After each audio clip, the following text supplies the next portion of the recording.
Welcome to another episode of LKM Coast to Coast. We have Frank on the West Coast. You said you wanted to open this thing up and you screwed it up from the start. What a loser. I know. I was like, I'm going to start off strong. Welcome to LKM. Hey, everybody. Welcome to the FFN Network. This is LKM Coast to Coast with your host, Lizard King and Monster. Here I am. I'm all excited. Oh, I got to shut this off. Hold on. I'm already getting feedback. oh my God. God, it starts and I'm friggin' already screwing it up. We've been doing this for 30 minutes, man. I know. Hey, I just want to thank everybody for joining us tonight. We're excited to have Ed Seiler out in Ohio. He's coming out here with us tonight, and he's going to talk about hunting and fishing with us. We're going to have a bunch of laughs. We're going to have a bunch of fun, and we're excited to have you, Ed. Thank you so much for taking the time tonight and joining us here.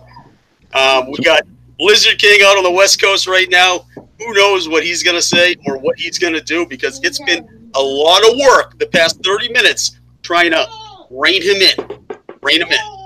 But I'm excited. I'm very excited about tonight's show. What are you doing, Frank? What are you doing? You know what? No, I can't see him. I'm just going to put him up on screen. Here we are. It's all about Frank. Hey, let's announce a couple people who have come in the chat room. Welcome, Kathy Moulton. Kathy. How are you, Pond Predator Nation? Hunting for Monsters in the house. And we've got Ed Sellers in here, too.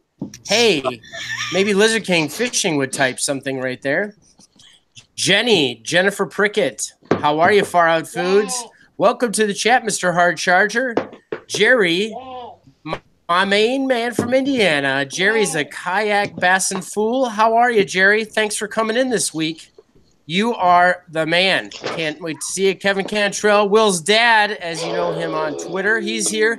True North Angler. Wow, we got a lot of action in the Twitter sphere, folks. And we got a lot of action here on YouTube. Thanks for all coming in. And our guest tonight is Ed Seiler. I think he's purposely messing up your name. I believe he is. You know, we've gone over this probably a half a dozen times. It's all right. Don't even worry. It's all right. Call me a schmuck again, Ed. I did get him today. He didn't see it, I didn't think. I didn't think so either, but he must have been listening.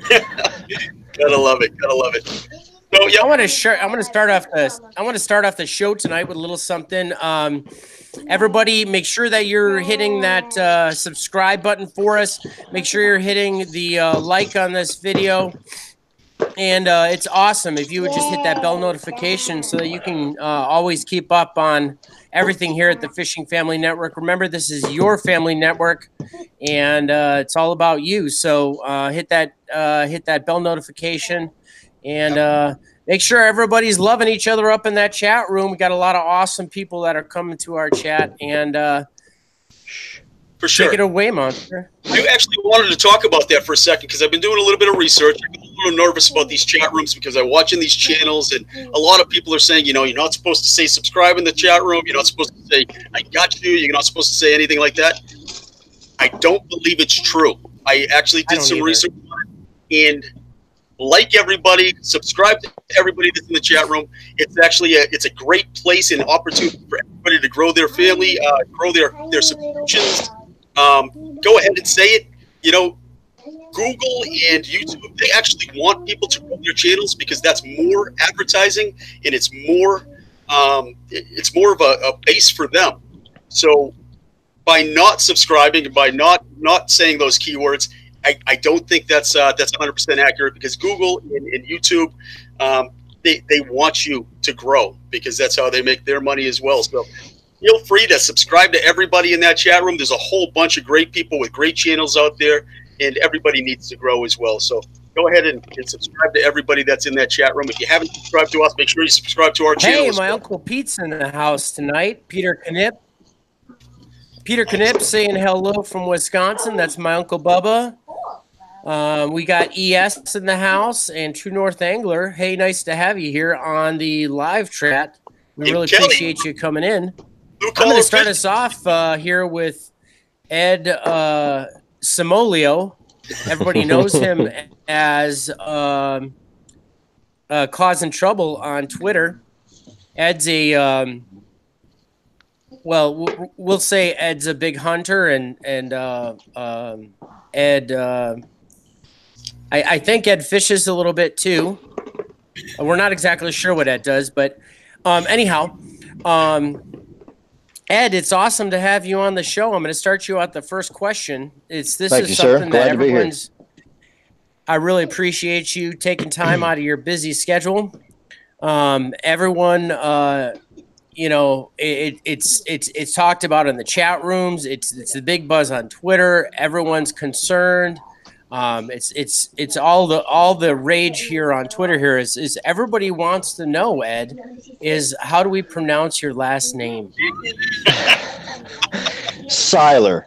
Seiler. Seiler. Seiler.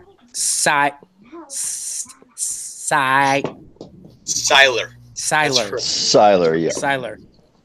All right, you hear it here on the Fishing Family Network, folks. It's Ed Seiler here on the Fishing Family Network. This is LKM Coast to Coast with Monster Hunter and Lizard King. Absolutely. Ed, I got an actual question for you, because I know that you're a hunter. We've talked a bunch, you know, on the telephone. We actually have some plans coming up this year to do some hunting together. When did you first start hunting? I think my dad first took me, I believe, when I was 10 years old. I never did get anything. My brother was a year younger, so my dad always went with him. I got stuck, you know, by myself. I didn't get anything the first year I went. It wasn't until we moved through Kentucky and I fished Moorhead. I shot my first buck, my first deer. It was a 4-point. I aimed behind the shoulder and I hit it between the antlers. Man, I don't know. I was 11 years old, so it happens. I'm going to say that's probably the first time I officially went hunting. I used to shoot birds with slingshots, BB guns, stuff when I was, you know, younger than that. But as far as the hunting experience, I was 11 years old. Absolutely. Now, was that in Ohio? Are you originally from Ohio? Yes, I was actually born in Pennsylvania, and then moved to Ohio when I was 2.5.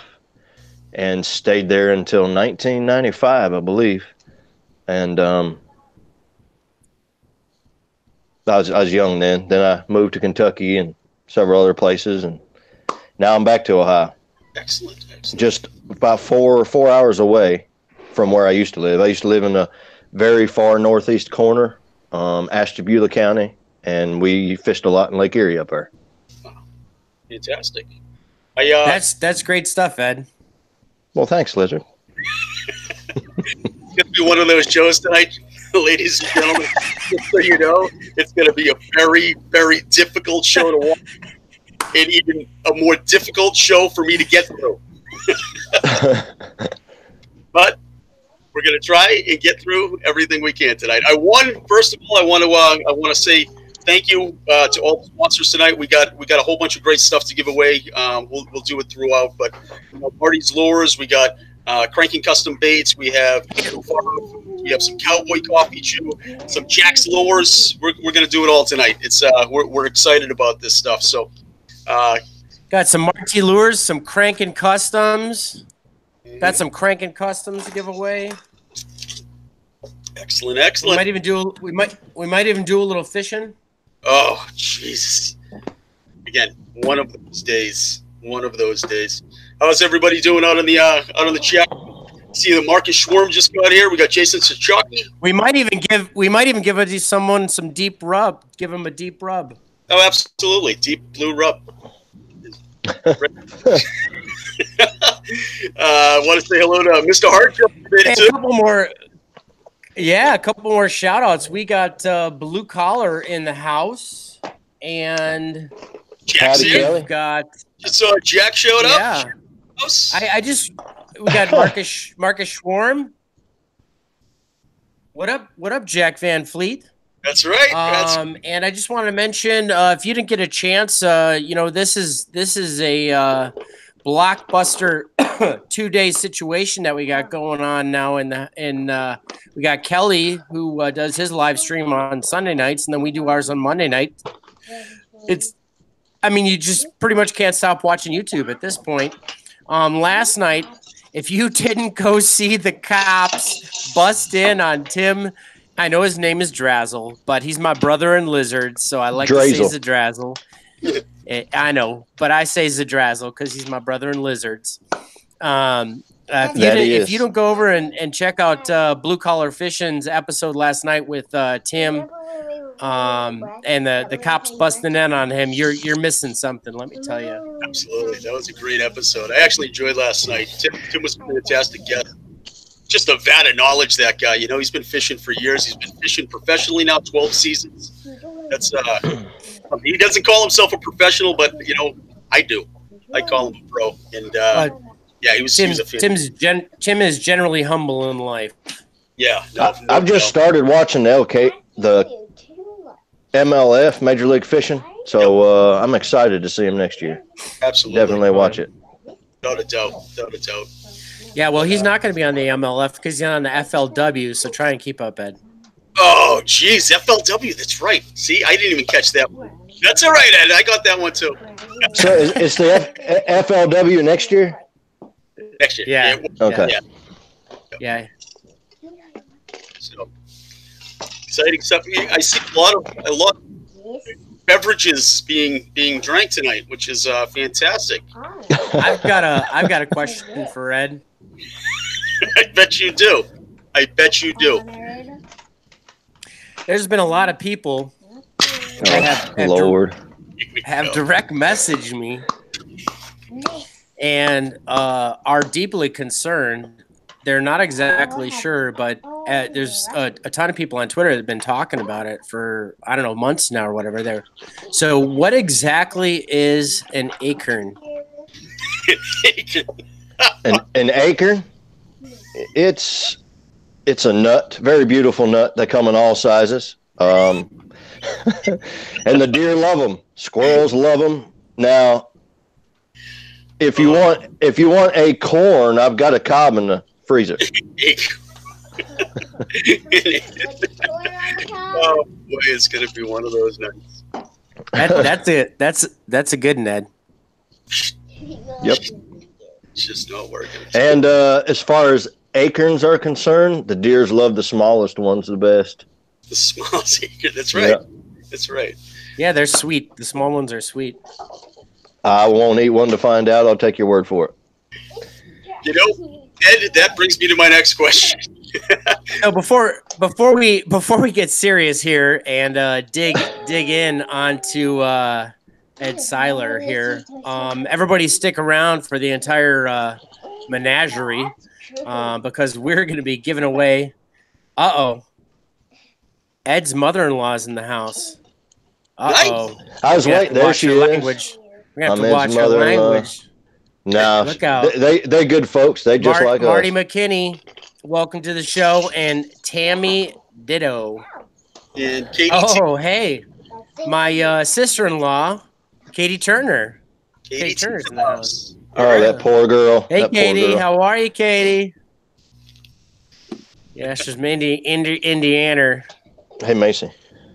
Yeah. Come here for so a second. before we dig in with some serious questions here, which I want everybody to stick around. We mentioned all kinds of stuff that we're going to be giving away tonight. We'll be giving away a lot of stuff. Everybody wants a little piece of the fishing family and some of this artistry that's around here. Hey, Macy. She wants to send a shout out to her Nana. Say hi, Nana. All right, send a shout out right to here. Say Nana. hi, Nana. Go ahead. Hi, Nana. Well, hi, Macy. She's watching you. Love it. I absolutely love it. Your Nana. Your Nana's on there. We can talk to her later, okay? Okay. That's awesome. That's awesome. She's my life, man. She's my life. I'm not getting this, Daddy. She's too distracted. I'm trying to show her Okay. more things. No. This is the Fishing Family Network. This is what it's all about right here. My poor dog.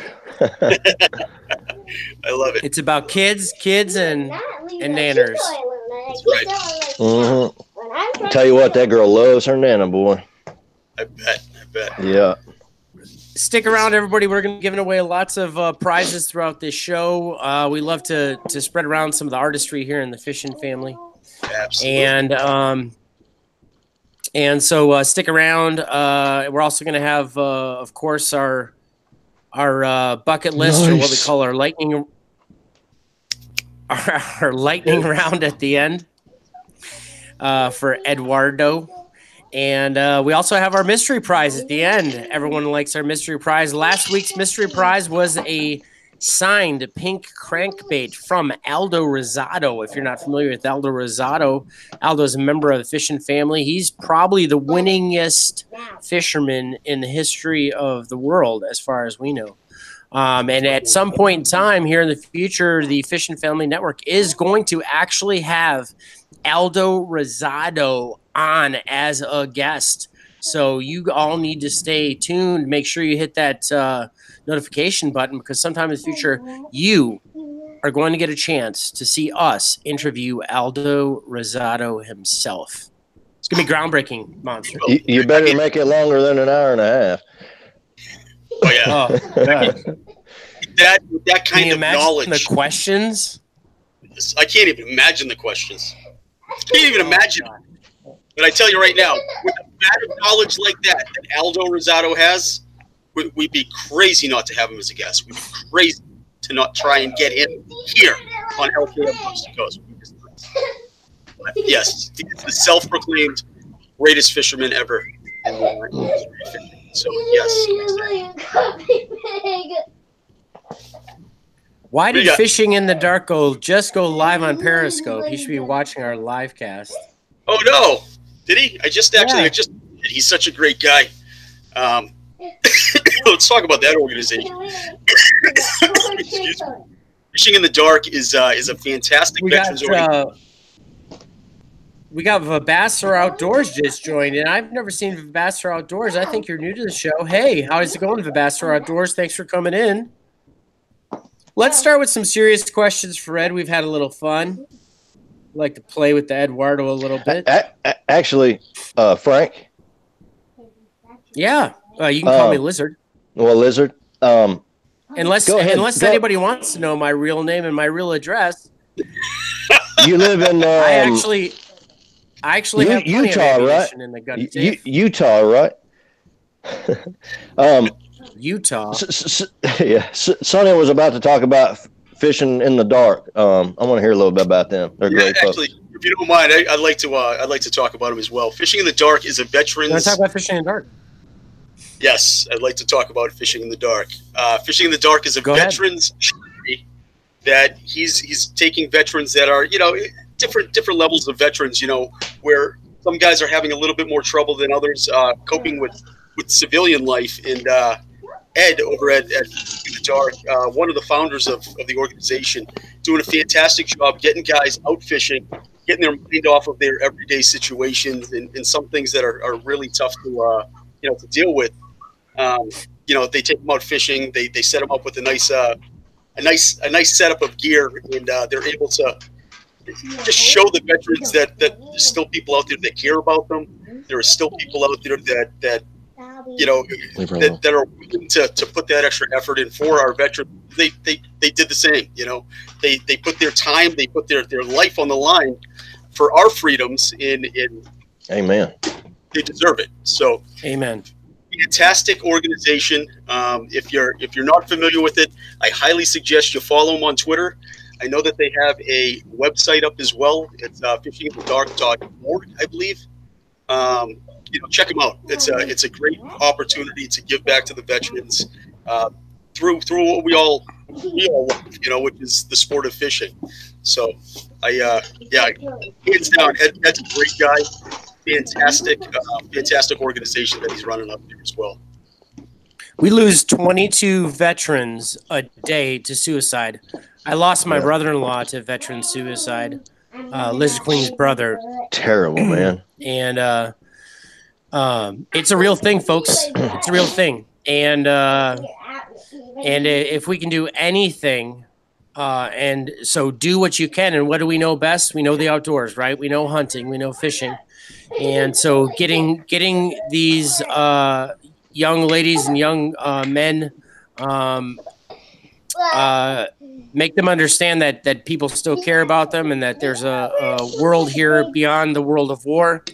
And the best thing you can do for Fishing in Dark is, if you so care to, send him some packages of baits. Go down to your local Walmart and grab some Zoom baits and send them out to him, or send him some fishing lures, or send him some tackle boxes, whatever you can do to help him. Anything you send them ends up in the hands of a vet, where he turns them onto fishing on a monthly basis. And it's just one vet at a time, and it's I mean, from the bottom of my heart, I can't express how important this stuff is. But absolutely, it actually Fishing in the Dark just set up a 501c3 organization. It's a nonprofit organization. Now all donations, as well as whatever tackle you can donate as well. Tax deductible. Yep, it's tax deductible, but it's also it's directly to the vets. So it's really a great organization. I stand behind it. I'm 100% in it. Absolutely. And, Fishing in the Dark is not the only veterans association, not the only, I mean, we have many people that work with vets, and we'll highlight them as the year goes on. Of course, Michael Johns, Paul Sneap is involved in 22 with Kat Hardwick. That's Red Fridays. It's just an important thing. Among other things that we do here in the fishing family. But it's hard to lose. It's just hard to lose a human being, period. It's heartbreaking. Without a doubt. All right. Now, on a nice light note, what's your favorite prey? What do you like hunting for, Ed? What are you going after this year? Got to be deer. I think that's my favorite thing to hunt. I haven't turkey hunted much because all the ticks in Tennessee. I've found an amazing place this year, so we'll see how that goes.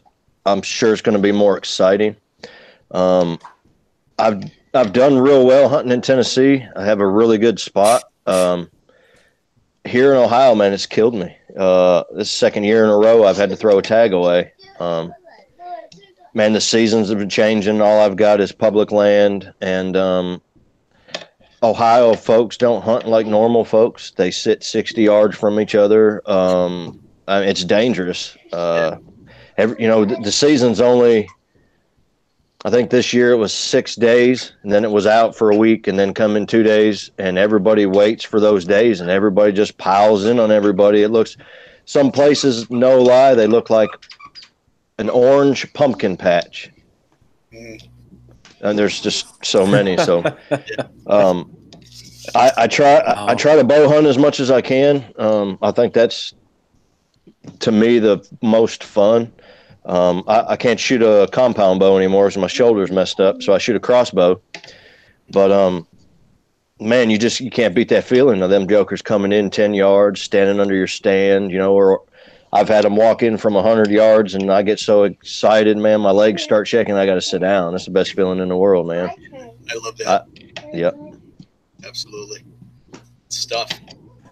Yeah, it's a lot like hunting out here. Hunting out here is horrendous. The pressure. I've got Cleveland National. We buy tags in zones out here, and I have 13 zones or something like that. I have probably in my within 45 minutes, I probably got 4 different zone options. But even when I go out, say that's only for deer tags. For other game like turkey and everything else, I'll go out to some of the prime spots, and I'll be hunting for turkey. We go to pick. I'll run into 6 hunters laying down in the brush as I'm walking by to try and find our own spot in a valley that isn't a quarter mile round. It's hard. Wow. It's absolutely hard. It's gotten to the point where I think I am just going to travel to hunt. Because I got a spot for you. Yeah, I hear you. Are you going to take us? Speaking of which, let's go to question number 2. Where are we going hunting, Ed? Just probably running my phone. For what? For white bots, turkeys, Deer. or deer? Yeah, right. Deer. Well, We had Tennessee. talked about going hunting this year, right? I hope for all of us to get together in Tennessee. I can't guarantee you a buck of a lifetime, but I'll guarantee you a good one, a good time. You're allowed 3 doe a day, so you can, as many as you can fit in that truck of yours. Honda Ridgeline will probably hold 17. A Dodge will probably hold 36. So Nice. Yeah. Are you making fun of my Honda? I'm not making fun of it. It's just it's a mid-sized truck. See, it's not a full size. I love it. My Honda don't want none unless it's got buns, hun. I heard that. Oh God. Hey, you can fit that thing in tight places. That's right. What we do here in Massachusetts, I grew up on the vineyard. I'll say that again. But we got hunting on the vineyard as well. It's a small island, but it's shotgun only because everything's pretty close to together. But we do what's called a push, where you get 6, 8, 12 guys all in a row. We walk through the woods and we'll push the deer, and they jump up, just jump up, and you're shooting at them. You get shot here. Oh yeah. Well, it's crazy over there too. I did it once. Yeah. Never do it again. Never do it again. You believe it or not, you push out hunters more hunters than you would deer. Well, deer. The place I hunt's 4,900 acres. Is it really? Jesus. 4,900 acres. I've only hunted 500 acres of it. You got to learn a spot before you just get up and move. I've traveled up to 6 miles a day.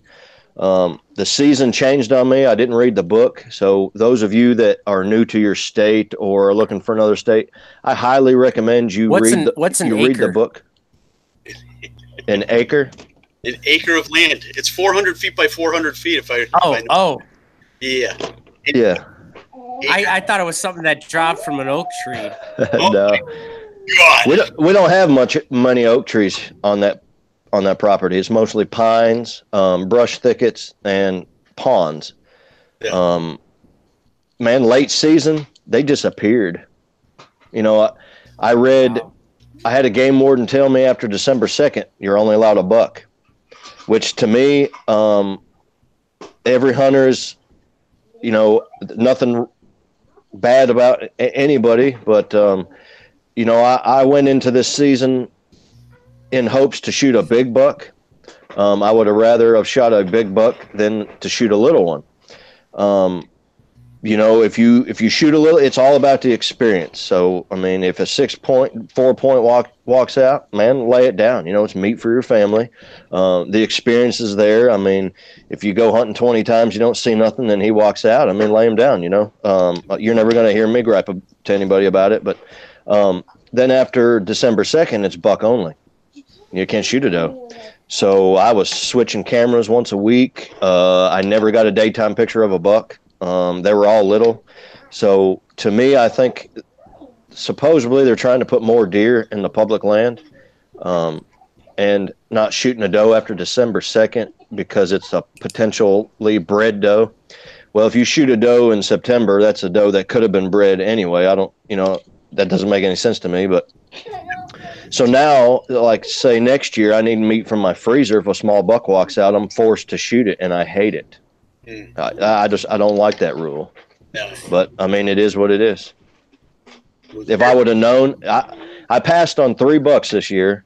None of them were real decent, but I passed because I wanted something big. Come to find out, I should have got them. I wouldn't have had to throw a tag away, but it's a learning experience. So you're a meat hunter or a trophy? You're not a trophy hunter. You're a meat hunter. Man, I just love the experience of going out in the woods. I do a lot of scouting, a lot of walking around. If the old lady ever makes me mad enough where I want to say some things I shouldn't, I'll go to the woods, go walking around. And before I get back in my truck, whatever it was I was mad about, it's gone. Yeah. If you spend a lot of time in the woods, you see stuff. Maybe not like Dwayne McGuire on Twitter where he's seen a goat in the middle of the woods in Alabama, but I seen some pigs this year that run off a farm, couple bobcats, several coyotes, just different things. I try to put meat in my freezer first before I go after anything big. So, you know, I'm a trophy hunter, sort of. If I have a doe in the freezer, a couple does in the freezer, then I will. If we didn't have this law in Ohio, I wouldn't be mad at myself at all if I went the next 5 years without killing a buck, you know, because I didn't see anything big enough that I wanted to shoot. I've got a nice one in my bedroom. I'd like to either get bigger or something similar. So next year it's all about the meat. Unless I go to Tennessee. When we go to Tennessee, it'll definitely be a big buck or no buck. So yeah. Absolutely. We get something nice on camera. That would be fun. I want to give a special shout out. Hold on. Relax for a second. Special shout out to Kathy and Mark Bolton. They have, if you guys haven't checked it out on Facebook, they have a group called Crossing Lines. It's a fishing community over there. They got some great content. I want them to, I want you to check that out. If you're not on Facebook, join Facebook because there's so many of us over there as well. I personally use Facebook very, very often, but there's a lot of great groups over there. So if you get a chance, head on over to Facebook, check out Crossing Lines with Mark and Kathy. I'm sure they'll invite you in. What a great, fantastic community that is over there as well. What do you got, Frank? Sorry I cut you off. I just wanted to get that out there real quick. I just wanted to welcome Grumpa from Grumpa's Honey Hole. Grumpa, he's in the house. He's the guy that makes Barbie poles over there. Yeah, right. He's making fun of my Honda. He's gonna be mad when I tell him that I'm buying a Toyota Sequoia next too. Oh God. Yeah. So welcome, Mike Burnside. Mike Burnside, how are you? Hard Chargers in here. John Klopp, my main man, John Klopp, the big winner last week. Big winner. Goodness.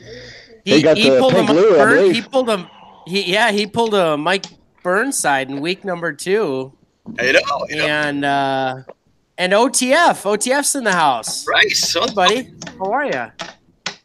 Nice. Hey, I don't want to spill the beans, but if you guys haven't been following him on Twitter, OTF is no longer going to be in a floaty. He's getting a boat. He's getting awesome. What? Yep. What? He's pulled up. No way. Yeah, where is Skip? Has anybody seen Skip? He's probably playing a guitar somewhere. On the chat. Somebody text Skip and tell him to get on here tonight. Good stuff. So let's do a giveaway. No. Let's ask Ed. We agreed to 4 questions. Let's ask Ed one more question, and then we'll go ahead and do a giveaway. All right, go ahead. You got a question, or you want me to go?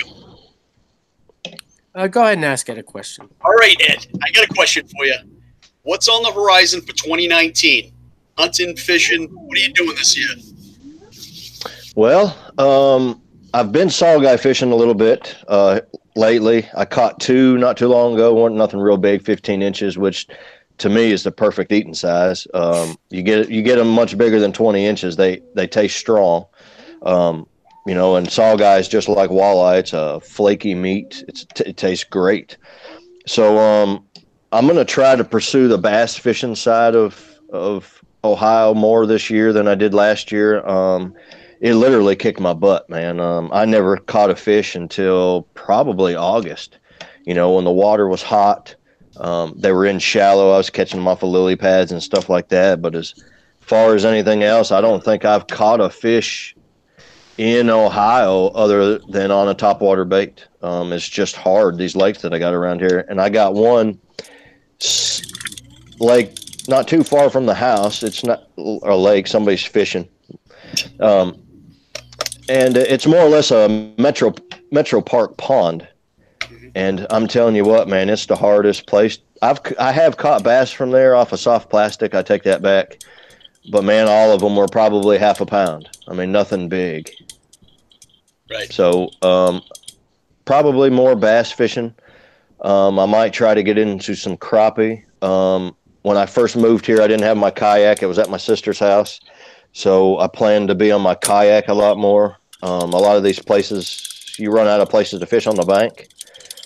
And I'm going to do – Got him. I did something last year that I've never done, and to me, I think it's the funnest fishing I've ever done, and that was kayak in a creek. Man, we caught a lot of smallmouth. They weren't very big. But just me personally, we seen deer, we seen squirrels. The water's beautiful. You can hear the water in the rocks, and man, it was the funnest time I've ever had. So I plan on doing that a lot. Excellent. So that's what I'm gonna do as far as fishing goes. And what do you got for hunting this year? I have a good turkey spot finally. I haven't turkey hunted, probably since 2009. I had 3 big gobblers come in on me. They came in from a different direction, so I made that rookie mistake of taking the safety off too quick. And I had to move in a position and smacked a limb and pulled the trigger and shot over top of them. That was probably 30 yards away. Everybody told me that turkeys can see a tick's tail at 2 miles away. So, I was already scared to move. I didn't know much about it. And so I haven't been. I've seen groups of 11, 19, and the biggest was 29 turkeys this year. So I'm feeling very, very confident about that. I'm pretty sure Skip's supposed to come with me this year. Awesome. That'll be and go in the woods. Yeah, it's like I said, it's 4,900 acres. I only hunted 500 acres, maybe less. Right. And I seen that many turkey just there. Yeah. When me and the game warden looked for bear sign, remember me telling you about that? Man, we seen the bear sign wasn't even nowhere near where we were hunting. Turned out to be a humongous buck. So I'm gonna put a camera over there this year, and hopefully I get them during bow season so nobody runs them out of there. But man, we seen turkey tracks all over the road. The place is just covered up in them. But I mean, I don't know much about turkey, so correct me if I'm wrong. But from what I've learned, a turkey loves to roost near water, and they love pine trees. So this place where I hunt is full of pine trees, and it's full of water. That's going to be a fun hunt then. Absolutely. You're only allowed 2, and the season's only 4 weeks. The first 2 weeks you can only hunt until noon. Really? Noon? Really? Till noon. Wow. So let's get in there and get them or don't, I guess. Absolutely. Not too bad. Now, do you want to give something away, or do you want me to ask another question, Frank? I'll ask one more question. Yeah, he's playing a game right now. Yeah, he's fishing. He's fishing. Yeah. Let's put him up on the screen so everybody can see what he's doing. That's the fishing that Lizard King Fishing's doing. I'm trying to catch something in San Diego. So all those fish he says he catches. Missed some. Yeah. Wow, we know where he's getting them from. That's how he's catching them. That's right. Yeah. I don't know if he's getting the photos of them, but. And I believe that the LKM Cup didn't say anything about how to catch them. So I mean, I guess he could use that. He probably could. Could. Now, a lot of hunters, at least my area that I know in my network here, there are certain superstitions and there's certain traditions when it comes to hunting. Now, when you first caught your first deer, did you do any blooding? I think it's called bloodletting, where you take the blood, you put it on your face, No, you didn't do it? What about a bite of the heart? Did you do that? No, I didn't do that either. My dad gutted the first one. Did he? And then, see, that was the crazy part, man. I didn't get to hunt a whole lot with my dad. We moved when I was at a young age to several different places. And we just never really went hunting anymore. So when I turned 18, I was on my own. I started going on my own. I learned how to gut the deer by myself.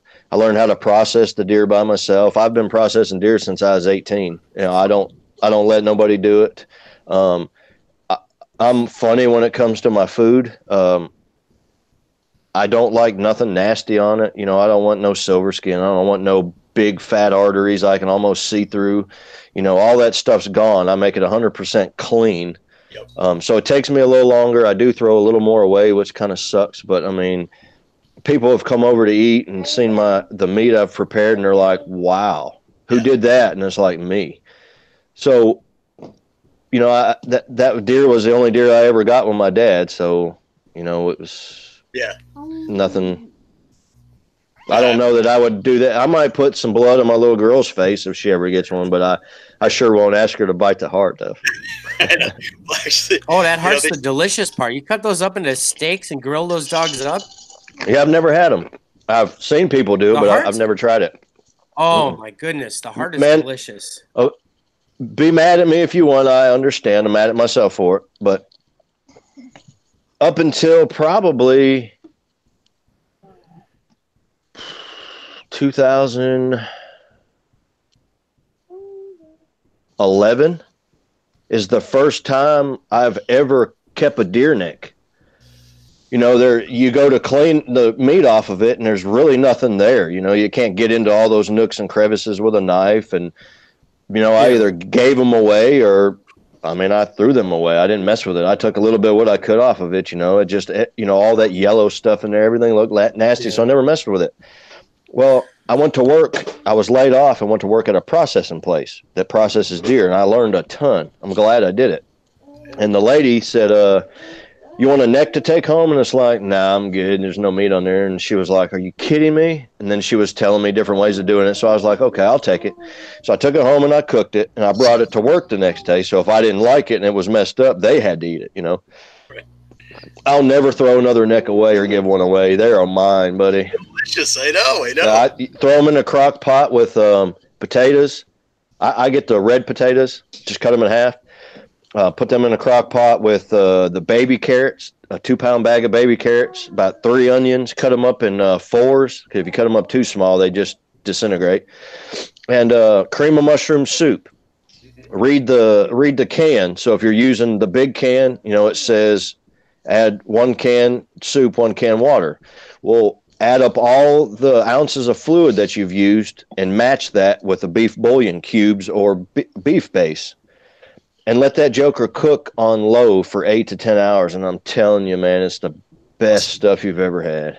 Sounds delicious. It's awesome. And that's without far out foods. Just imagine what it tastes like today. With far out food. Yeah. I know. Far out foods. I think they're in the house, actually. I think they're in here. Are we giving away something? There we go. That's what we're getting to. That's what we wanted, Frank. What do we got? What do you want? What do you want to talk about? Hey, if y'all haven't watched my video, Steven. Go ahead, Ed. Did you see the post my mother-in-law put up there? Yeah. Says, yes, he does. Says, yes, he does, and so slow, LOL, but it's the best deer meat. Yes, I agree. I take pride in it, man. Oh, I see, yeah. What are we giving away, Frank? If you didn't Martese lures, oh God, you guys got to read that. I don't even want to read it. Oh man, I love that guy. I do my He's imitation? awesome. I'll do my imitation later. If you haven't watched my video, Steven just sent me from the laboratories of Far Out Foods. This is a seasoning. It is essentially ancho chilies and limes, a chili lime seasoning that's coming out. I've got some bags here of buck and barbecue seasoning and rub. And I've got some of that spicy Cajun. We can give out. Oh, I got the big guy inspired breakfast sausage too. Nice. Yes. Yeah. I got to try that stuff out first, though. I'm going to do a video. I'm going to do a grinding video and make some sausage for people. And we'll grinding do video. The big guy breakfast, since that was their first. He's not talking about the grinder, folks. Yep. No, he's talking about what we pay big bucks for in the clubs. Yep. Nah, not like this. We can do a grinding video. Oh, God. Really? This is a family show. Oh, boy. What am I doing? What have we come to? All right. So what do you say? What do you say we give a buck and barbecue and a I just seen that. A buck and barbecue and a hot Cajun sprinkle I love away. it. Sweet. Sounds good. How are we going to give it away, Frank? What are we doing to There's give a hot it? Cajun sprinkle. How are we going to I don't figure know. out What do you want to do? wins? Question? Do you want to do some Ed trivia? Ed trivia? Ed trivia. I like it. Do you got anything? Or do you want me to get a question for you? Because I could come up with a question. We heard it in the with a beginning. question? Yep. Am I on a delay or something?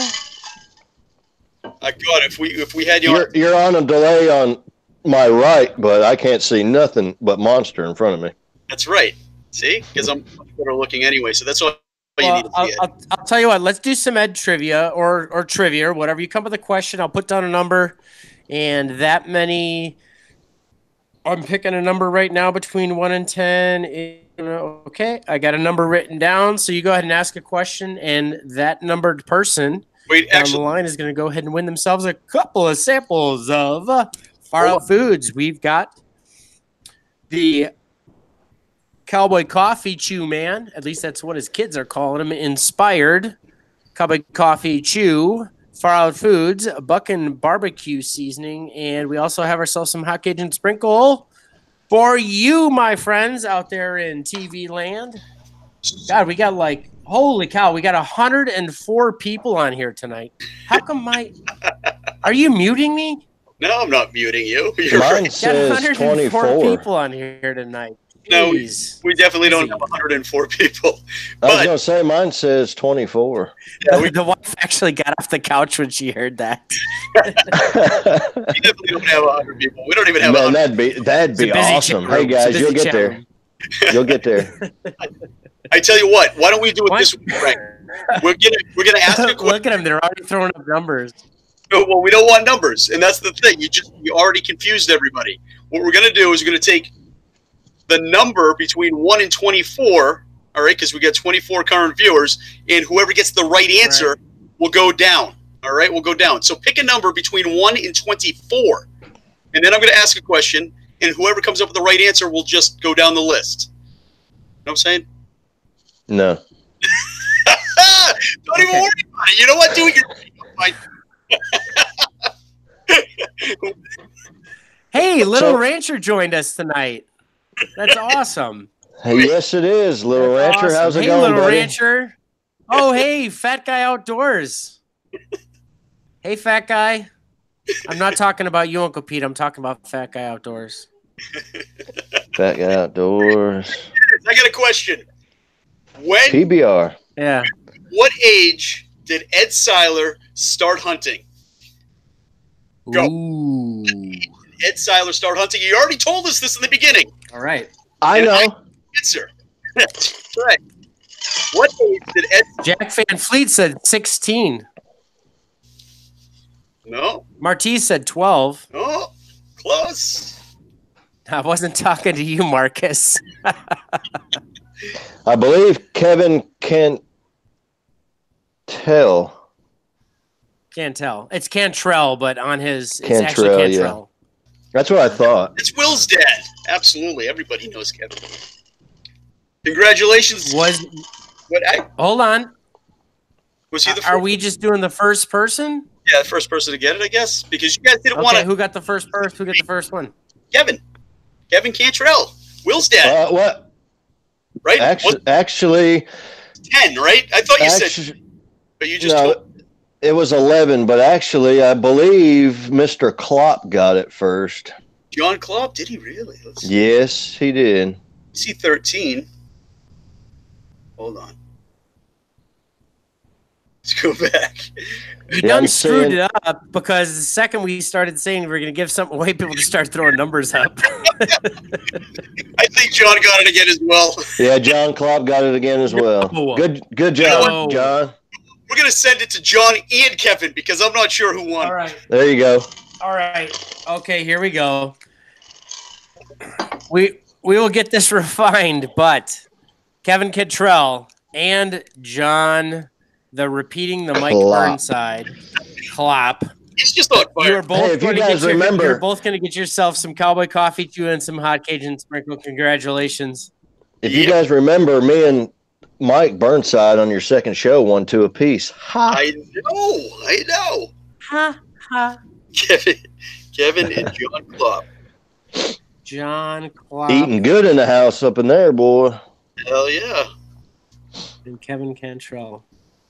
All right. Jeez. Good job, guys. Hey, at least we know people are listening. I thought I was listening, but I got the answer wrong. I thought you were 10. I thought you said 10. God. No, 11. Well, you know what? You're right. I did say 10. I shot my first deer when I was 11. So Jen's going to get some Far Out Foods as well. We'll give it to Kevin, we'll give it to John, and we'll give it to Jen. That was my fault. I screwed it up. I think it was. What, we're giving it to 3 people? Yeah, we're giving it to 3 people. 3 people want. Little Rancher was the first to say 10. Little Rancher was? We're giving it to Little Rancher. We got 4 winners. Awesome. Yep. I'm never letting you guys run another contest. Jesus. Hey, I don't think Little Rancher's ever had Far Out Foods either. I had this thing under wraps until you opened your trap. I wrote down a number. Yeah, between 1 and 10, we got 50 people in the chat. Well, you know what? You write down a 104. number, and then that person. Oh, Jesus. To pick another person who gets another person, and somebody will get the number eventually. I don't like numbers. Did you do me a favor and at least write those 800 people down that you just gave Far Out Foods to? I got everybody. We got Kevin Cantrell. We got John Klopp. We have now Jen I'm out of Far Out Foods. I love it. Just send it all. Jeez. What are you hoarding it? That's what it's for. That's right. Everyone in the chat room tonight wins a car. You win a car. You win a car. You win a car. Hey, speaking of that, did you guys see the new commercial with Arnold Schwarzenegger? No. Maybe it's only in Ohio then. If you buy a Ford, you get a car for $1. I forget what it was, but it was a 4-door car for $1 if you buy a Ford truck. The governor of California is now doing car commercials. The former. Well, it was actually it was he was teamed up with somebody. It was actually someone else. He was just there, and they were teaming up with something. Did you hear that, folks? Remember what it was? The governors of California are used car salesmen. Yeah, that's about what it is. But if you bought a Ford truck, you got a 4-door car for $1. Really? Yeah. You remember back when Kia started? You know, if you bought a Kia Sorento, you got a Kia Sophia for free. Really? Yeah. It was $6,000 car back then, you know. And now they've turned into a lot. Oh yeah, absolutely. Funny story about foreign cars. I told my little girl that my wife's car ran off rice. You know, daddy's truck run on gas, mommy's car ran on rice. So when we picked mommy up, she said, "Mommy, does your car run on rice?" Oh boy. Oh boy. Well then. Hey, it gets good gas mileage, but it ain't crap in the snow. I guess we're not going to get any foreign cars this month. What, you mean foreign cars? Foreign cars like Fords and GMCs, you mean? Actually, yeah, right. The majority of cars are made out of country now, which is unfortunate. Exactly. You know, the American-made cars are Honda and Toyota. No. Dodge, baby. And guess what? That's right. All the Ram trucks will now be built in Toledo, Ohio, 2021. Yep. Not South America. North Can America.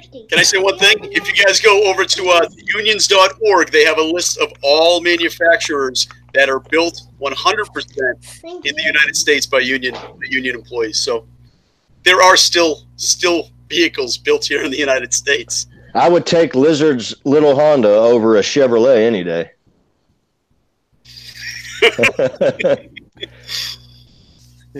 Hey, the wife was a hardcore Chevy girl, and I love Chevys. I love GMCs. Don't get me wrong. The after the late '60s, running into the early '70s, I got burned on American car making, and that's where I'm coming from, folks. I switched to Hondas and Toyotas, and I have bought 3 cars since the '70s. And and it's been incredible. I've never had to take them to a shop ever. Yeah, Honda's That's a pretty the only good. reason Honda's why a pretty I'm good like car. that. But hey, man, They are. Well, I was just at the Bob Seger concert, and he played Like a Rock, man, and it just brought me right back to that Chevy commercial. Hey, hands down, who made the best truck, and what year was it? 1970 Chevy. 1985 Chevy. You see more of them on the road than any other, and they're still running with the original motor, brakes, and water pump. Oh. That's awesome, and they're a beast. Absolutely. Yeah. My father had a 1970 Chevy when we were growing up, and it was the greatest car ever. We called it the Green Machine, and it had to be what 86, 87. But the floorboards were rusted through. When you're driving down the highway, you can see the highway going under your feet. But absolutely loved that truck, and that was before they had the rules that you couldn't ride on the back here in Massachusetts. So we would go hours, like kids, in the back of the truck on the highway as he's flying down the highway. We were in the back of the truck, camping out. Thought it was the coolest thing ever. I love it. What do you got? You want to give something else away, Frank? Well, we just asked him one question. We got to ask him 3 questions now. You got to stick to the script, bro. Well, you haven't asked any questions. What do you got? Ask away. Well, at the beginning, Lizard, you didn't have any question. You got any questions now? All of a sudden, you want to see something? I better be careful. He's really going to get me. I know he is. I know. He's on a... I've got a secret list. Hey, he's a good guy. We all love him. Ed. Hey, Lizard. For everybody out there, sawguys and walleyes are in the same family, right? You go a little more north, where I'm from, and we catch walleyes. A little further south, everyone, and more towards the east, people call them sawguys. How was your sawguy season? I mean, here, let me preface this. I'm coming from the perspective that I consider walleyes to be one of the best freshwater fishing eats out there, and by far, and outside of bass, which I kind of separate my life, right? Especially living here in Southern California, is I mostly I hunt and fish for food outside of bass. When I go bass fishing, I'm bass fishing, but when I'm out other fishing or hunting outside, I'm bringing home for the freezer. It's all about freezer meat. And and so how was your sawguy season? Last year, man, I never knew they existed. When we moved here, I wanted to go for walleye. Well, there's none around here, which sucks. They're all in northern part of Ohio, Lake Erie, Portage Lake, several of them. So I was hunting one day, squirrel hunting, and actually I was deer hunting, and I ran into a guy squirrel hunting, and he was telling me about Alum Creek. I needed to go to Alum Creek sawguy fishing, and I was like, well, what is that?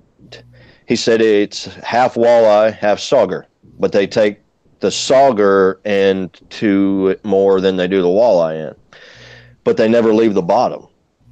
So he told me this, out of 5% of the stuff people have told me about fishing's actually been true.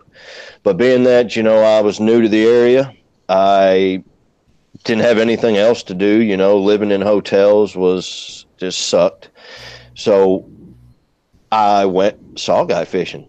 And man, when I shined my light in that creek, Alum Creek, below the dam, there was eyes everywhere. It literally looked like raccoons just laying on the bottom.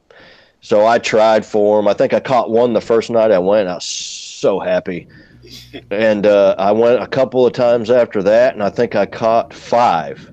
I caught 6, but I could only keep 5. And I cleaned them in the hotel room on the dresser. and then we fried them up. We were living in hotel rooms when we were traveling. Yep. And because the wife's a respiratory therapist. And man, it's just awesome tasting fish. And being that I don't have walleye here, it's the close second. So I've really pursued it.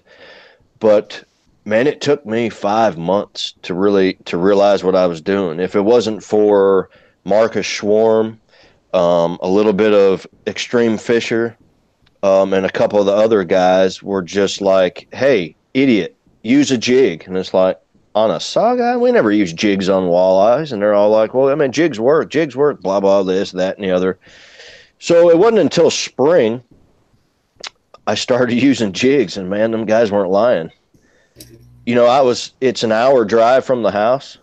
I had my limit in 20 minutes one day. I was sculling them. You know, I'd bring a fish up, I'd dump them out of the bucket, I'd measure them on the ground, I'd keep the bigger one, throw the smaller one back in the water, and I did that for a little while. You know, I was catching 16, 19 a day in just a couple of hours. So I had a real good spring, April, and May, and then it slacked off. The places that I fished for saugeye, I mean, you can't ever go down there without seeing somebody fishing. So it's heavy, heavy, heavy, heavy pressure. They've seen every jig, every color, every lure known to man thrown at them 24/7. So you really got to come up with different ways. There is a bait on the market that I have never tried drop shotting for them, and I think it's really going to do good because it literally looks like a dead minnow floating, and that's the next gen baits. So when all else fails, though, you can catch them with a minnow, but you got to be quick. I mean, they're a weird fish. Like a walleye, they nibble.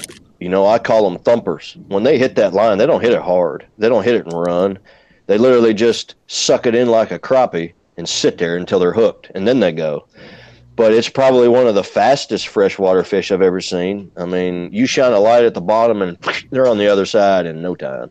Absolutely. So I had a good saugeye spring, and then it just went to crap after that. They, you know, the bite wasn't on. They were there. That's what makes it hard, man. You know they're there. You shine the light, they're everywhere. Mm-hmm. I just couldn't get them to bite. You know, and then I hooked up with everybody on the fishing family. You know, a lot of this stuff that you get on the fishing family, honest, in my opinion, and a lot of will agree with me, make better stuff than you can buy in the store. Some's a little more expensive, but man, it's just some awesome stuff that you're not going to buy anywhere else. So there's a few things I'd like to try this year, but they opened the dam early this year, and all the saugeye went downstream. We went from seeing hundreds to 5. So I had a good spring, didn't have a good winter. You got to fish slow, and then you got the ice here that don't get thick enough to fish on. You know, unless you're a goose, you ain't getting out there. So my saugeye season was good and bad, I guess. But I have learned a lot. You know, my wife has been mad at me a few times. You know, I'll leave the house at 7 p.m. and I won't get back until 5 in the morning, 6 in the morning. There was a time I went from 11 at night till 1 o'clock the next day and never had a bite. Right. You know, it's just one of them things you gotta work for, man. It ain't like a bass.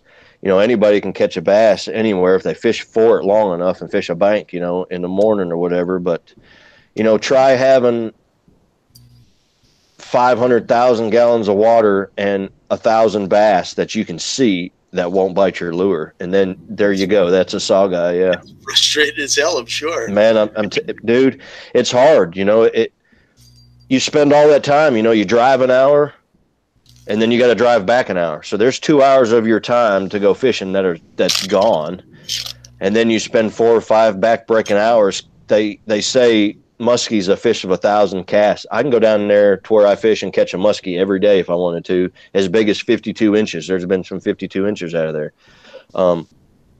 But I've thrown thousands of casts in a night and haven't had a bite, and they're there. Yep. You know, it's just, they're finicky, man. They're a crazy fish. It's awesome, though. I love fishing. Yep. Even when you're not catching anything, you're out there fishing, and that's what I do is not catch anything, but I love it. Has any one of you ever seen a sauger? No, I've never caught one myself. A sauger has the body. Any sauger fishermen out there? The body of a sauger is almost like a walleye, but it's more streamlined, and they live in rivers. unlike the walleye where they live in the lakes, they spawn in the rivers. The sauger's got to live in the river. You know, they're in the Tennessee River. They're in the Ohio River a ton. But they've got stripes on them. And they're camouflaged like you wouldn't believe. I mean, they could lay on the bottom in some rocks and disappear in front of your face. So the saw guy took that part of the sauger. They're lined up and everything. I've fished in the daytime, and there'd be 1,000 fish there. So you know they're there. And the water's 3 to 4 feet deep, and you can't see a fish nowhere. I was fishing, and I seen something poking out of a rock, so I hit it with my fishing pole underwater, and it took off. It was a saw guy. Okay. That's how well they blend in. It was sitting next to a rock the whole time in front of me, and I never seen it. Wow. The only attribute that it took from a walleye is it does have a white tip on its tail. That's how you can tell the difference between a sauger and a saw guy. Wow. Yeah. No kidding. And yes, we have another giveaway coming up. Man, I've never used anything like that as far as the spinner on the back, but that is a blade bait. I had one of them gold and black that I used in Lake Erie in August, and there was a bunch of folks out there white bass fishing, and I started throwing my blade bait. I caught 9 walleye, man, in an hour and a half, and when I got done fishing, there was nobody white bass fishing. They all went back to their car and got their walleye baits and started catching them. But man, them blade baits work well. I've never seen one with a spinner, so I can't wait to try one of them, man. They look awesome. This right here is from Marty's Lures, custom paint job on that, and it's got. Can I add something to that, Monster? Sure. Yeah. All right. I fish a lot of dams, and I fish on piers like Edgewater and Lake Erie. And the most frustrating time I've ever had walleye fishing is they hit light, man. They tap it. They don't nail it. They don't golf it most of the time. Mm-hmm. So what happens? Those treble hooks are barely in their mouth. Mm-hmm. Barely in their mouth. And I can't tell you how many times I've gone to lift them up and down. Right. I did. Marty hooked me up with a couple trapper tackles, and I switched them out on my blade bait, and I used it. And guys, I'm telling you what, that bait had its mouth shut, and it also had the hooks in the side of its cheek. There wasn't no way that fish was getting off of there. The only issue that I had is I didn't have pliers. I had to go borrow some. So I'm living proof that them trapper tackle trebles are phenomenal. Absolutely. Phenomenal. Yeah. Well, we're going to be giving this away. It's a Marty's Lure. Very nice. Nice gold spoon on the trail. All right. And it's got, I'm putting this up so you can see it. It's got the trapper tackle hook on there. And I tell you, these hooks are unbelievable. Hey, spin that again, man. It's making me hungry. Wait a second. Let me see. Man, trapper tackle and Marty's lures together are just a lethal dose of baits right there. Oh, yeah. That's just a lethal combination, those two. Let me tell you, that's a great alliance. You know, trapper tackle and Marty's lures together. You can't beat that. So we're going to give this away. Frank, how do you want to give it away? That's a great seeker bait. Oh, yeah. And you can see it's got the, you can adjust it for the action up top there. Yep. I'm not sure you can see that, but there's holes in the top so you can adjust the action on this. Different times a year. Yep, absolutely. Okay, mother-in-law, we're giving something away. You better jump on this. But these folks are quick. Gotta love it. All right, so what we're going to do for this... All right. So, what are we doing? All right, Frank, I'm giving man. Last time, I tried to interject on how to give things away. It didn't work. So, you know what? Take over. I thought we had like a 1-hour meeting regarding this, like last week. I wasn't there. I had no idea. We did. Too much fun. Oh yeah, this is just way too much fun to not screw up. So I have a decent and easy question. Okay, hold on, but I'm gonna come up with a number. Leave her alone. All right, a decent, easy question. I'm gonna come up with a number, and then everybody can answer the same way if they want to, and then I'm gonna follow down and see which one came in concession, so that we know who the Oh, winner. I got you. So There you if go. I got you. Yeah. We're gonna So do- even if if you've got a everybody number answers the 5, the same- 5th person with the right answer wins. Exactly. Correct. All That right. way everybody gets a shot at it. Nice. Hey, it works. That's how I won my second giveaway in the second episode. That's Yeah. correct. I think it's fair because that way it does not depend on people's keystroking abilities Hey, or Mason. delays or anything. Give me that back scratcher. It's just luck of the draw. So Right. Absolutely. So whenever you're ready, Frank, you go ahead and ask that nice, easy question, and we'll let all them right, let some is answers. everybody ready Yes. for the Martese lure? Yes. That monster is holding his hand right now. Right here. Here it is. Whoa, yeah. Painted by my brother Marty, my main man Marty, my main sponsor. Yep. And it has What is Better. Ed's? Before I ask the question, I just want to let everybody know I got a great Ed story after this giveaway. But Oh no. Oh, here we go. oh yeah, I've been hanging on to some juice. The question is, what That's is scary. Ed's wife's name? Ooh. Everybody go ahead and answer that question. What is Ed's wife's name? And we've got a number, and the person who matches that number, who has the correct answer, is going to win themselves a Martese lure. Come on, Nana, you know this one. She must have left. Your Nana. It's coming in. They're coming in.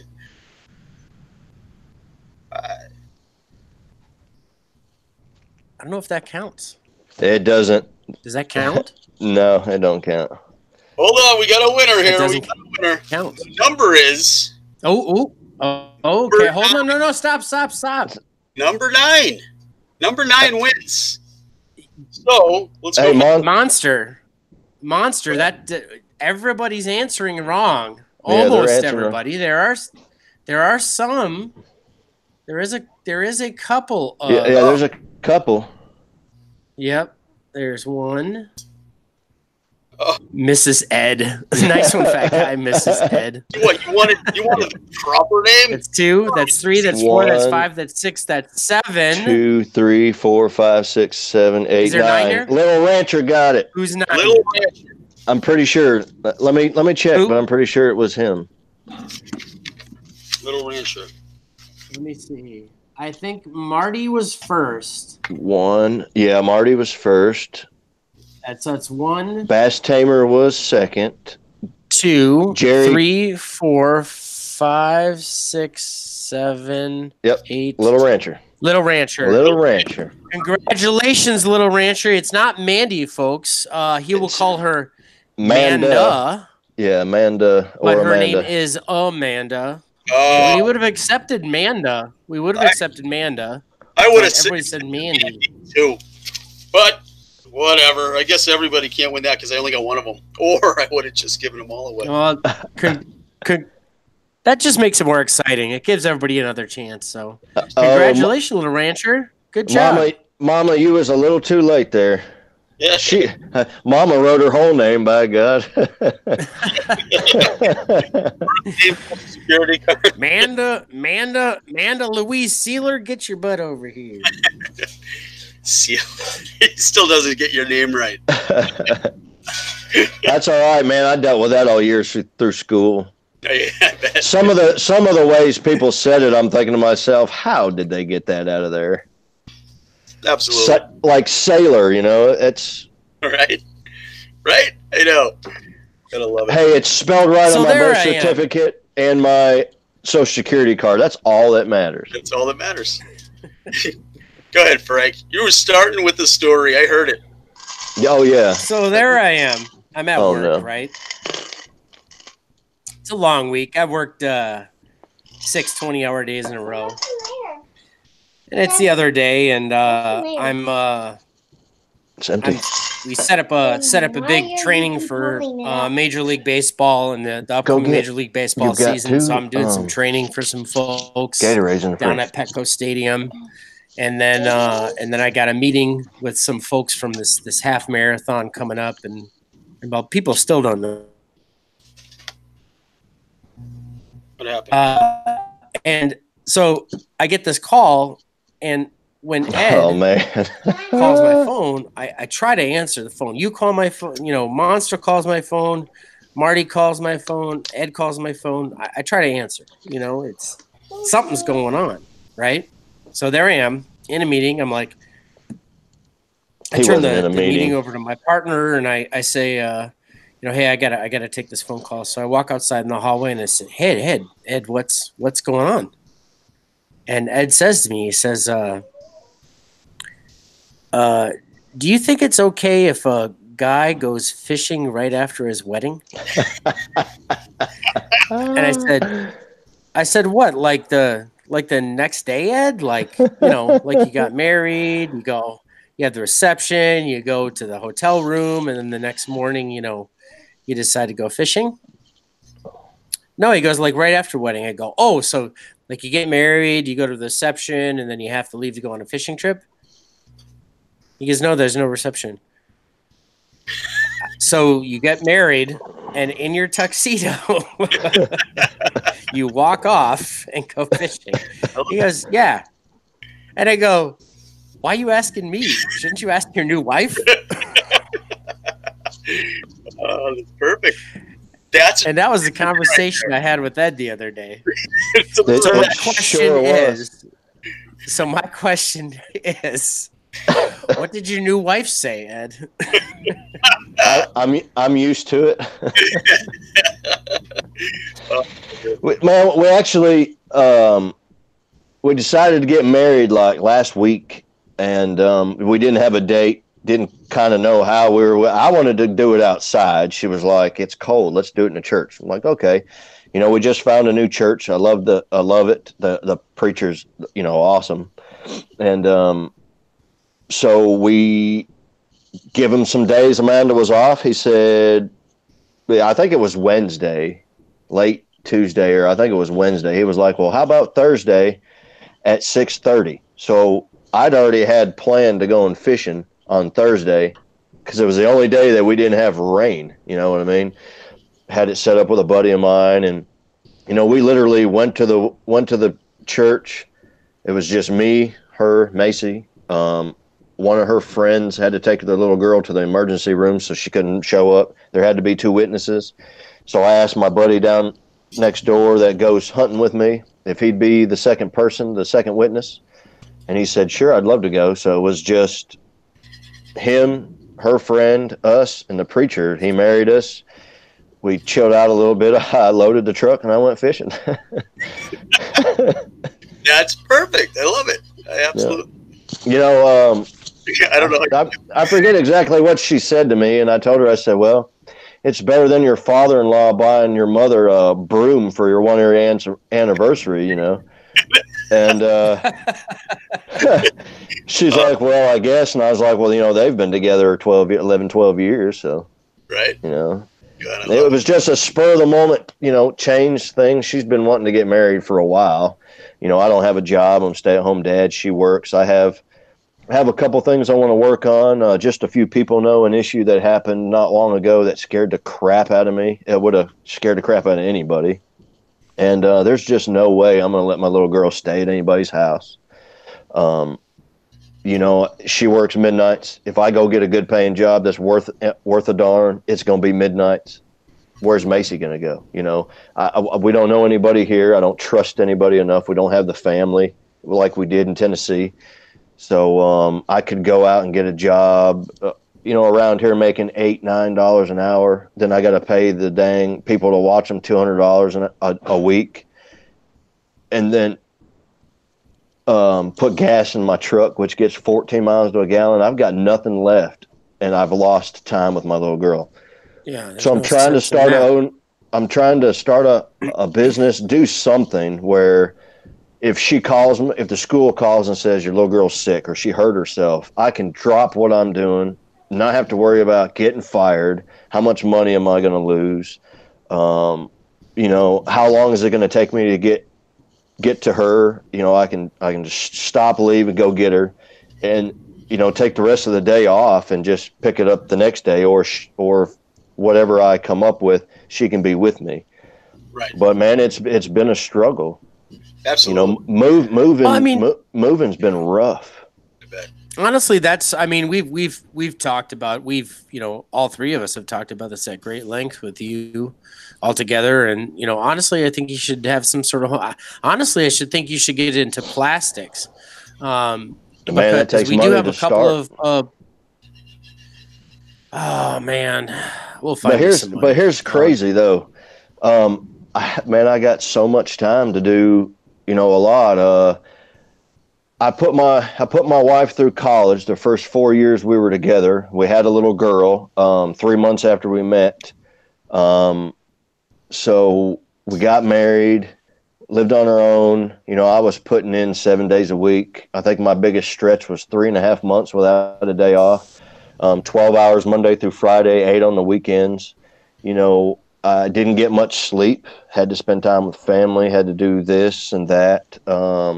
Had to spend time with my little girl. So I lost a lot. And so now the wife's working, which she's making almost as much money as I was working 7 days a week in 3 days, So we don't have a whole lot of extra money. We've got enough to provide for the family, which is really all that we need. There's nothing that I haven't been able to do. So, she takes care of me pretty well. So I've been really fishing and hunting because I know one day that's going to come to an end. I'm going to be back working again. So I'm trying to kill it as much as I can. But, if I made soft plastics or, done this or that, man, I've got from 9 o'clock in the morning till 3 o'clock in the afternoon to do that. I can pour baits 4 days a week, make couple thousand, and then go fishing a couple of days. There's nothing wrong with me. Or, pour a couple of baits, go see how that color works before I go make some more, and send them to y'all. Say, hey, give these away, right. or something like that. Hey, you guys need some baits, or that would be awesome if I could come up to it. But I've checked in on it. It takes a little bit to get it started. You got to have a couple $500 to really get into it right. You can buy the cheap molds for $20, but everybody says they don't last. I mean, so you gotta buy good molds. You have to get a good starter system going to where at least you're pouring decent Senkos stick baits. At least you're pouring, at least some of the basic classics. For sure. And there's a huge argument, Ed, in my mind, and I mean that's one of the main reasons why myself and the Lizard Queen are leaving California. It's not just because I'm tired of the unicorns pooping on my lawn, and that is that eventually you can't afford the taxes or the $700,000 one-bedroom houses either. It's because there's an argument about if what you require is a roof over your head, time with your family, and food in your belly, and perhaps a little bit of entertainment, right? Perhaps a camping trip. Often we are not getting the normal required recreational times that even people deserve, right? I mean, we're getting minimalist vacations. Lizard Queen and I haven't in the last 6 years haven't taken a vacation for ourselves. We go to see the family, and I'm not saying that isn't a vacation. I mean, it's all about I get my it. family. Just you and that's you, number one. you guys together, just, family a time, weekend in Cancun or something. Exactly, right? So people in America, a lot of people aren't getting even those requisite recreational times, and you got to ask yourself, well, hold on, if all I require is food and lodging and a little bit of recreational time, can't I do that without working? because working requires me to spend $300 a month in gas. Working requires me to spend this much in this, and when you got to start to thinking and equal it out. And we're intending to go back to the Midwest, and I'm intending to have a little farm and grow some specialty mushrooms. Hey, well, and some specialty herbs. Lizard. Not only that, Lizard, you have to take orders from, the higher authority in the company you work for, and most of them don't know what they're doing. Exactly. So it's crazy. It sucks. I mean, hoping things will change in this country for the people in the Midwest, the people who are actually the backbone of this country. But we'll find something for you, Ed. We'll find something for you. Are we about time to? Are we going to do another shout out by Macy and then perhaps another giveaway? Well, actually, I'd like to shout out a couple people from the chat room. We have Cole Outdoors. Ooh. He just came into the chat. That's right.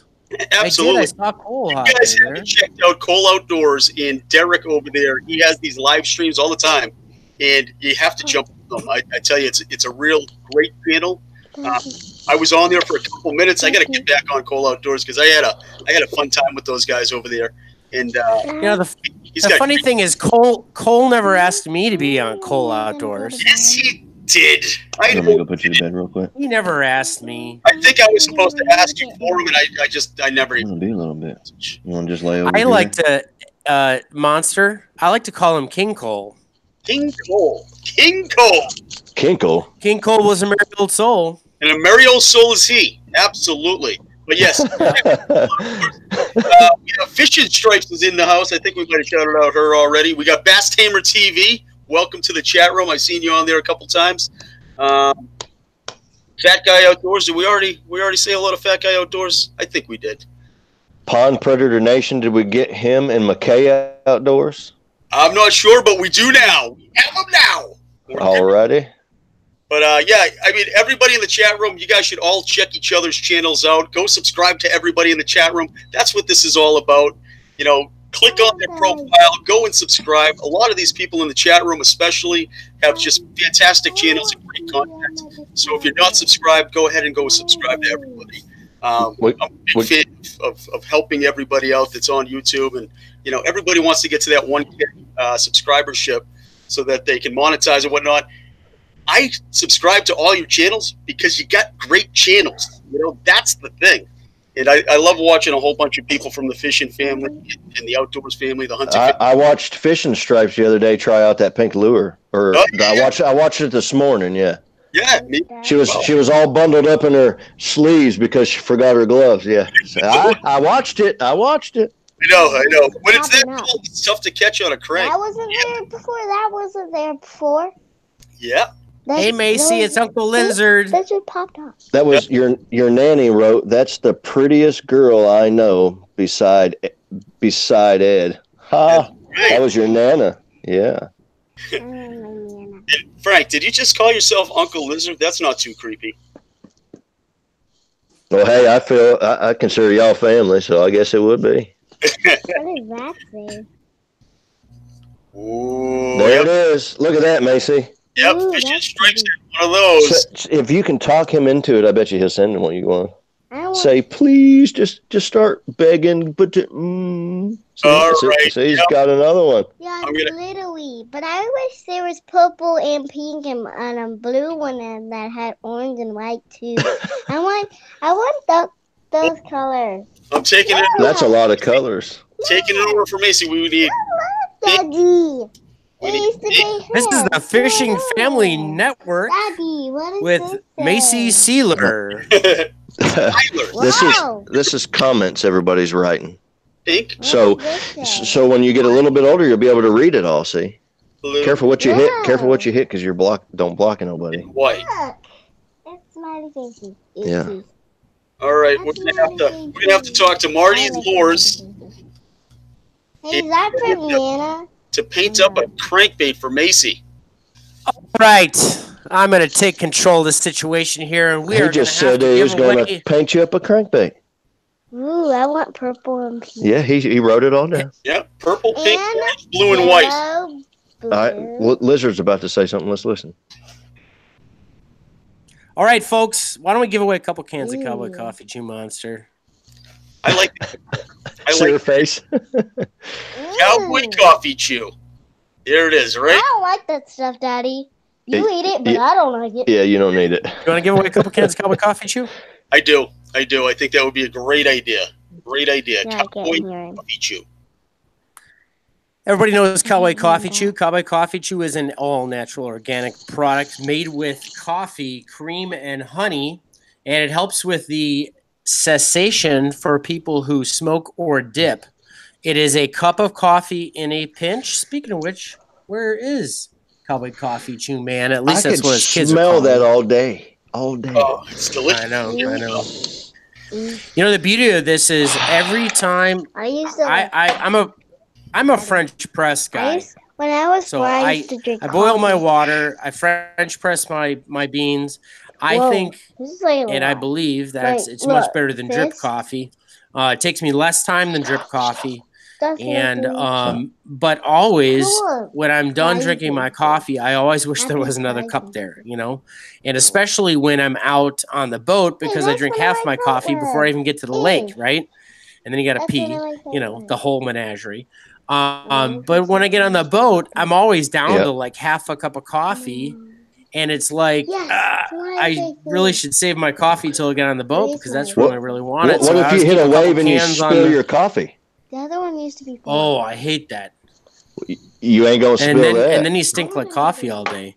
So I always keep a couple of cans of this around. One can is usually for me when I run out of my coffee. I throw a pinch of this in my chow right here. And be very careful, folks. This stuff is high energy product. That it is. I mean, I've drank Monsters. I've done 5-hour energies and things like that. A lot of them are very dangerous for you. Trust me, folks. They're very bad for your heart. But this stuff will give you. This will give you a knock in the old noodle. This is a cup of coffee and a pinch, and it will give you energy. And it's all natural. When you're done with it, you can just eat it. And it's quite delicious, like having chocolate espresso beans or something like that. It is really good. And this is not sex sensitive, so if you're a woman, you can do that. And you don't have to worry about. But I always end up taking that second can, and I always end up giving it to my back boater or somebody that we meet up with because people are like, "What is that?" So anyhow, that's Cowboy Coffee Chew in a pinch. Let's give away a couple cans of somebody. Everybody loves some Cowboy Coffee Chew. Yes. Let's give it away. God, that was the longest commercial I've ever heard in my life. Hey, that's a good song too. Let's give it away. It's a testimonial. Testimonial. That's what we'll call it. Testimonial. There you go. Tobacco free says it right there. Absolutely. Good stuff. This is like, God, I'm watching a commercial. All right, what are we doing? How are we going to do this? What? You want me to write another number? I don't know, but I'll tell you right now, I've got a juicy question for Ed after we do this giveaway. After the giveaway, juicy question. Coming at you. Stay tuned. All right, so what do we got? How you want to do it? How you want to give away? How many we got on the chat right now? We got 21 in the chat. You're the moderator. Okay. I mean, if you're gonna be the moderator, you got to have this stuff written down. I killed it last week. You killed it. Now you're asking me? All right, I'm an innocent bystander this week. I got a question. My question for you is, who's moderating this thing? God, I feel like I'm getting talked over. I gotta really get on the controls soon. All right, I am picking a number. We got 21 people in the chat room. I am picking a number between 1. You know what you need, Monster? You know what you need? What's that? You need yourself a deep rub. Everyone needs himself a deep rub every once in a while. I do need a deep rub. I am picking a number between 1 and 21. The first person to get it is going to win 2 cans of Cowboy Coffee Chew. Coming from the West Coast because I'm all out here, just so you know. John Klopp decided to say pie. Oh, my God, he wins! Let's see. Get him going. Keep throwing them out there, Tammy. Just there you go. Just start throwing them out there. Oh, no, nothing yet. Nothing yet. I'm going to reveal the number.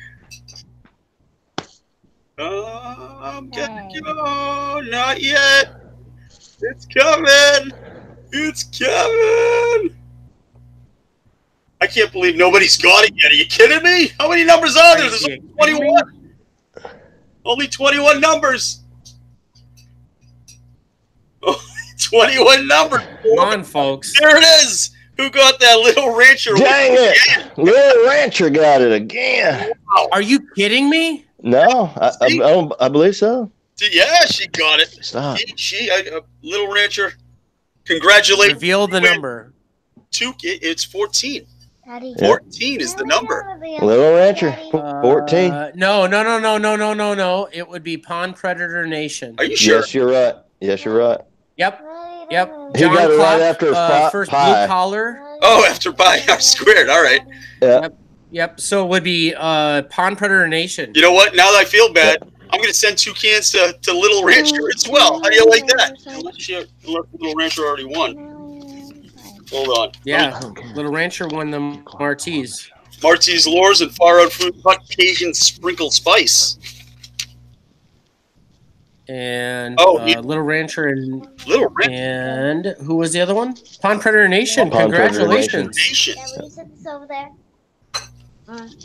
Pond Predator and Little Rancher. Oh my goodness, Little Rancher's just kicking ass tonight. Congratulations, Little Rancher. You're pulling a John Klopp this week, and we've got Pond Predator Nation. Congratulations! We've never had win 2 cans of Cowboy Coffee. 3 winners. What's that? We got 3 winners? No, never had 3. Somebody win it 3 times. I know. That's a first for us. Yep. First time ever that somebody won 3 prizes on LKM Coast to Coast. It's Little Rancher. Unbelievable. We made history tonight. History. Awesome. Awesome. What are you talking about? All right. Groundbreaking. It's groundbreaking. Okay, Ed. So back to business. I've been trying to sit by Brown. Just lay down, baby. I'm not tired anymore. I would like to give something else away, but this is a serious question. And I'd like the audience to answer, and if the audience answers correctly, they are going to win themselves a Martise jig, folks. Who wants to win themselves a Martise jig? You need to listen to this question. Wait, I got something to add. And I need a proper answer. I got something to add. You want to add something to it? I'm gonna add something if I got it out here. What are you going to add? All right, folks. What are you going to add? What are you going to add? I'm gonna add something courtesy of Jack's Lures. All right. Ooh, nice. Okay. We got wow. Fusion 19 hooks right here. All right. I've used those. They work very well. Oh, yep. They're the 4/0s. Yep. All right. Beautiful. So, for Fusion 19 hooks and for a Martise jig, this is one of the naturals, the Lizard King Naturals collection that Marty made for me last fall. It'll be coming to you, and with those fusions from Jack's Lures. This is the question. And look at them. They're already okay. Here we go. The question is, don't be putting up numbers, folks. The question is, have you seen Ed's beard? And the question is, how many owls, how many hens, how many larks, and how many wrens do you think hide in Ed's beard? Oh God! Does anybody know how many owls, how many hens, how many larks, and how many wrens hide in Ed's beard? The heck? Maybe I should just pick one of them.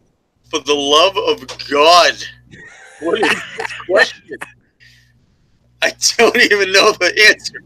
I don't know the question. Everyone's just throwing up numbers. I Okay, we'll do this. yeah, Since we know that there are owls and hens and larks and wrens in Ed's beard, how many owls are in Ed's beard? what the heck? Oh, the show just got The first person to answer that question. canceled. Mr. Hardcharger goes, no woodpeckers. Correct. Congratulations, Mr. Hart. Fat Guy Outdoors said only red herrings.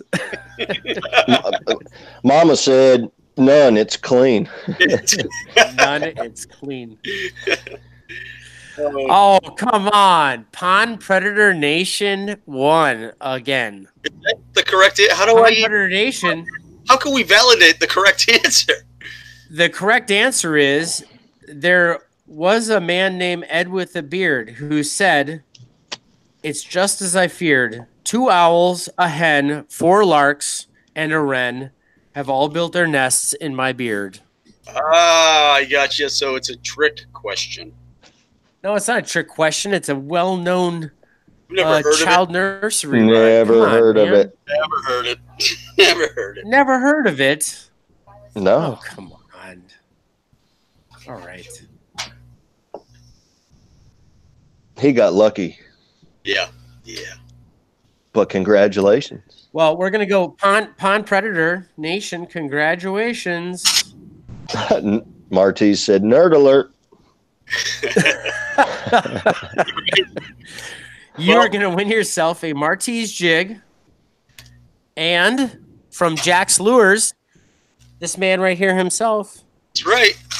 We got a pack of Fusion hooks. A pack of what? Fusion 19s. Fusion hooks. Excellent. Fast sets, sharp hooks, slickest in coating. Thanks, Jack, and thank you, Marty. Those are the 4/0 Congratulations, Pond Predator. offsets. I like them. Ooh, that's a 6-pack too. Very nice. So that was, who won that again? Pond Predator? Pond Predator Pond Nation. Predator again. And we lost Frank. Oh, there he is. He shut his video off so that he can change. Our next giveaway is going to be Guess My Impression. Oh, God.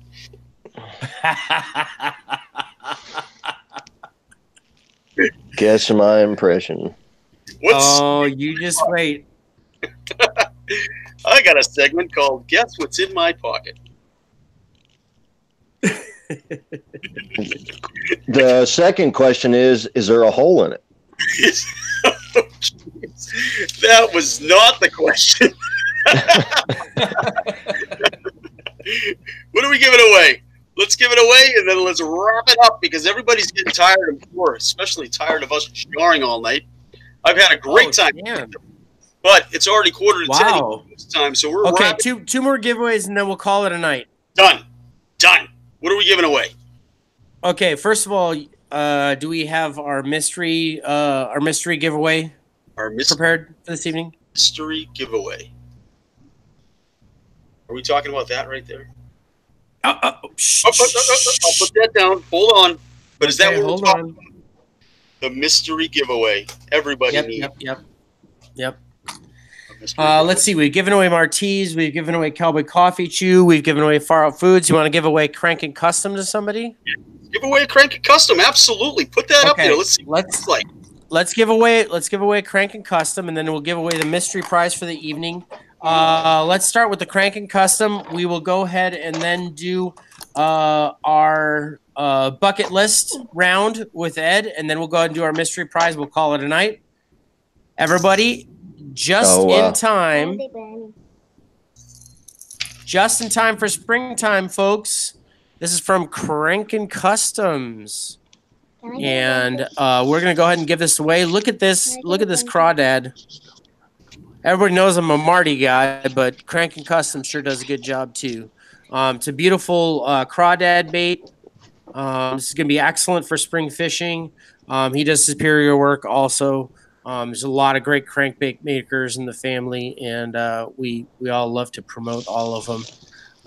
And Marty knows I love him. He's not going to be mad at me. All right. So for the Crankin' Custom,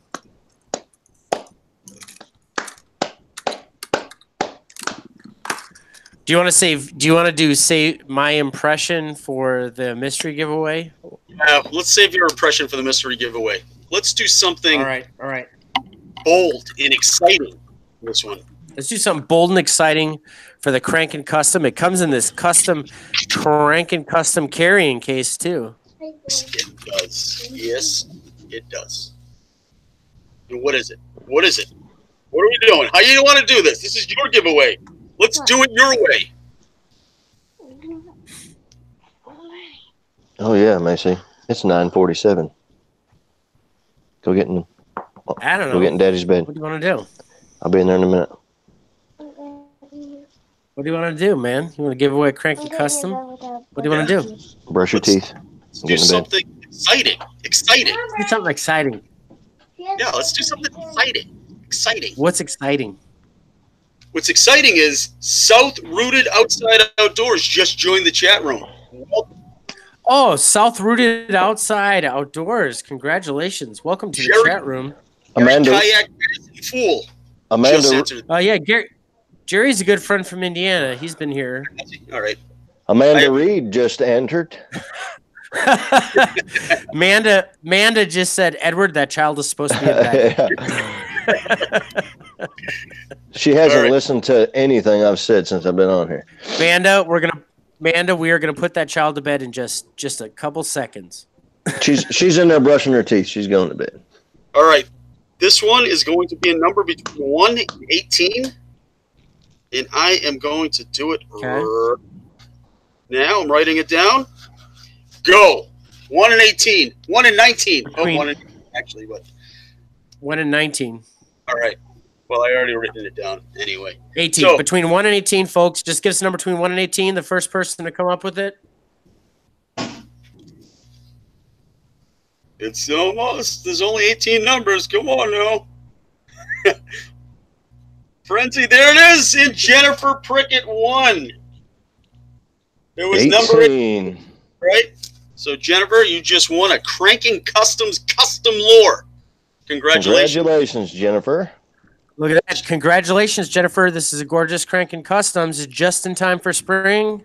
This is a wonderful, looks like a deep diver. Got a deep diver here in a crawdad pattern. You wiggle that sucker on some rocks, and you're going to get yourself some bass this spring. I'm sorry it's not going to make it for your trip tomorrow. Everybody look out for Jennifer's Periscope tomorrow. She's going to be out with the snake on the boat. They got the gas. I think they got the gas filtered through. They're about time to rev that bad boy up. He's got a beautiful boat. Absolutely. Absolutely. I know, hey? And now, gorgeous boat. To end the show, we're going to give away a Marty's Lures pink crankbait. Now, this is a special order from the legend himself, Aldo Rosado. This is how Aldo won every tournament he had ever competed in. Right there. That's the gold here, folks. That's the gold. This is a legendary bait right here. And we're going to try to get it signed by Aldo himself. And the winner of this segment called Guess the Impression. That's a left-hand bait. You just had a right-hand bait up there. Which one they getting? Yep, nope. They're going to probably get the right-hand bait. Okay. Right? Oh, the right-hand bait? I just stuck myself with one of these. These strapper tackle hooks are really, really sharp. Man, they are. Fishing Stripes said that today. Oh, yeah. No, they're really sharp. Now, we put what's it called? The things that make it so you don't stick your fingers, but when you take them off, you got to be careful because safety sleeves, yeah, safety sleeves.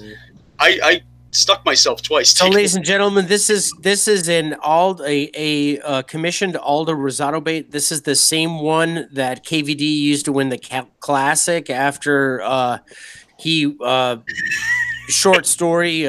Kevin Van Dam was having a hard time, and he was just about to head into the Classic, and as most fishermen, he was all inside his head, and he needed something fresh to bring to the Classic, so he consulted arguably one of the finest fishermen. Although he was like this close, there was always something that kind of got in his way from being the best in the world. But arguably the most winningest fisherman in the history of fishing. So I consulted with Aldo, and Aldo told him about the pink crankbait, and that's what won KVD the Classic. So lesser known Aldo lore, but that's why Aldo's a legend. And we try to bring some of that stuff to you, and now you have a little bit of that gold. A little bit of the gold for yourself here tonight. So you will have the gold also. That's correct. You will have the gold also. So you're going to give us an impression, and the first one to get it correct will win the pink crankbait. Is that correct, Lizard? That is correct. Is everybody ready for Guess Who I Am? We forgot to do the bucket list. Oh, the bucket list. That's all right. That's all right. We'll do it next week. We'll do it next week. Okay. Here we go, folks. Who am I? Y'all got too many clicks up in here. Y'all got too many. This is what I'm going to do. Y'all got too many clicks up in this family here. I didn't expect that one. Oh, boy. Who are you? I know who you are. Who am I? Oh, my God. Oh, boy. Oh, boy. Hopefully nobody knows. we got too many clicks up in here. With the lighter to the fried food. Oh, can I say it? No, you can't. You can. I got it. It just hit me. I seen the lighter. Gotta love it. Oh, somebody won.